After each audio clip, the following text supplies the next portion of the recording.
Doctor Babasaheb आंबेडकरांच्या अंत्ययात्रेचा हा video पाहिला की मन सुन्न होतं.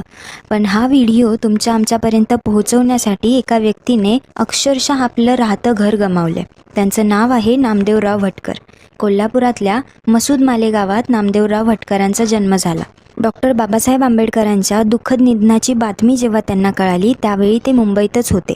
या सर्व घटनेचं चित्रीकरण करण्याचा त्यांनी निर्णय घेतला, पण यासाठी भरपूर पैसा खर्च होणार होता हे त्यांना आधीच माहीत होतं आणि म्हणून त्यांनी इतरांची मदत घेण्याचं ठरवलं. चित्रीकरणाच्या क्षेत्रात अग्रेसर असलेल्या बरेच जणांना त्यांनी मदतीसाठी विचारलं, पण सर्वांनी नकार दिला. काहींनी तर अस्पृश्यांच्या नेत्यांशी आमचा काय संबंध असं म्हणत नकार दिला. पण तरीसुद्धा त्यांनी हार मानली नाही आणि हे काम त्यांनी स्वतःच करण्याचा निर्णय घेतला. हे चित्रीकरण करण्यासाठी जवळपास 3000 फूट नेगेटिव्ह रीळ लागणार होती आणि त्यासाठी त्या काळी तब्बल 1400 ते 1500 रुपये इतका खर्च येणार होता. आता इतके पैसे अचानक आणणार कुठून, म्हणून त्यांनी स्वतःचा छापखाना गहाण ठेवला 1500 रुपयांना आणि त्या रीळा विकत घेतल्या. पुढे शंकरराव सावेकरांकडून त्यांनी 150 रुपये प्रतिदिन या करारावर कॅमेरा घेतला आणि चित्रीकरणाला सुरुवात केली.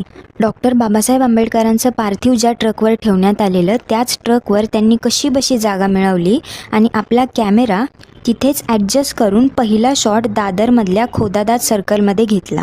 हे पूर्ण चित्रीकरण बाबासाहेबांना अग्नी दिल्यानंतरही काही काळ सुरूच होतं. या नेगेटिव्ह रीलवरच थांबून चालणार नव्हतं, म्हणून ती रील घेऊन दुसऱ्या दिवशी ते बॉम्बे फिल्म लॅबोरेटरीमध्ये गेले.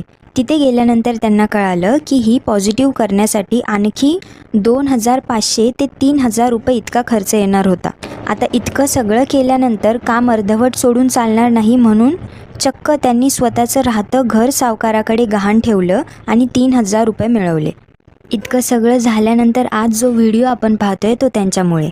पुढे सावकाराकडून त्यांना त्यांचं राहतं घर सोडवता आलं नाही आणि जितकं गमावलेलं ते सुद्धा परत मिळवता आलं नाही, म्हणून ते सर्व सोडून कायमचे गावी निघून गेले.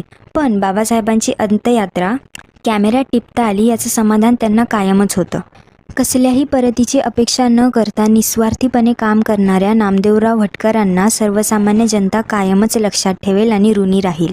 नामदेवराव भटकरांचं हे कार्य आपण जास्तीत जास्त लोकांपर्यंत पोहोचूयात आणि त्यांना आपल्या पद्धतीने आपण अभिवादन करूयात.